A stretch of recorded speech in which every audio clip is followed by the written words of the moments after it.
কি রে ভাই, এখানে তো ক্রিমিনাল স্কোয়াড। ভাই রে ভাই, আমি তো শেষ ভাই।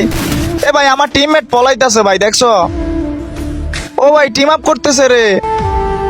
আরে হৃদয়, রিভাইভ করো, টিম আপ করতেছে, এদিকে আসো। আরে ভাই, রিভাইভ করো রে ভাই, মারবে না।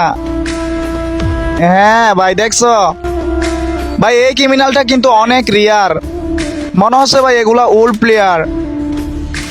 দেখছো ভাই, এনিমিগুলোর মন কত বড়। আসলে ভাই, এরকম প্লেয়ারদের দেখা পাইলে ভাই অনেক ভালো লাগে। আর গাইস, আমার কিন্তু 2 মিলিয়ন লাইক হতে আর অল্প কিছু লাইক বাকি আছে। তো ভাই প্লিজ, যারা ভিডিও দেখতেছো ভাই, রিপোস্ট কপি লিঙ্ক করে দাও, যাতে তাড়াতাড়ি আমার 2 মিলিয়ন লাইক হয়ে যায়। আর আমাকে নিয়ে যারা উইশ ভিডিও করবা, অবশ্যই আমাকে মেনশন করবা, আমি সবার সাথে ডুয়েট করব। তো সবাই আজকের মতো ভালো থাকো, আল্লাহ হাফেজ।